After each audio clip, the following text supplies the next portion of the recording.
பிரஸ்ஸை சந்திக்கலையா என்ன காரணம்? ஏன் பிரஸ்ஸை சந்திக்கணும்? இப்போ பிரஸ்ஸை சந்திச்சா ஒட்டுமொத்த தமிழ்நாட்டில் வாங்கின கடனும் தீர்த்தரலாமா? இல்ல இருக்கக்கூடிய வேலை வாய்ப்பு பிரச்சனைகள் எல்லாம் தீர்ந்துருமா? இன்னைக்கு ஒரு பிரச்சனை.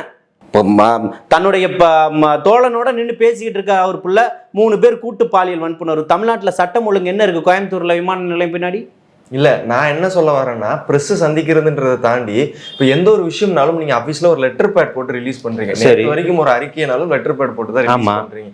அதையே ஒரு பத்திரிகை வாயிலாவோ ஏதாவது ஒரு விஷயம், அது பத்திரிகையில நீங்க யாரும் ஃபிளாஷ் பண்ணலையா? மக்களுக்கு போய் சேரலையா? அதையே லெட்டர் படம் மூலமா ரிலீஸ் பண்ணுன்றது நீங்க போடாதீங்க. ஊடகவியலாளர் சந்திக்கல, எந்த ஊடகமும் போடாதீங்க. ஏன் போடுறீங்க? மக்களோட மொழியில மக்கள்கிட்ட பேசிக்கிட்டு இருக்கிறாரு. நீங்க ஊடகவியலாளரா இப்படி கேட்கலாமா? அப்படி மோடி கிட்ட கேளுங்களா 1000 கேள்விகளை. உங்க கேள்விகளுக்கெல்லாம் பதில் இருக்கா? 200 ரூபாய் வாங்கிட்டு நீங்களாம் பேசக்கூடாது. ஊடகவியலாளர்களை பார்த்து கேட்டார்ல அண்ணாமலை, என்ன பேசிட்டீங்க? ஒரு சின்ன எதிர்ப்பு கூட்டம், ஒரு கருப்பு பேட்ஜ் அணிஞ்சு போனீங்களா?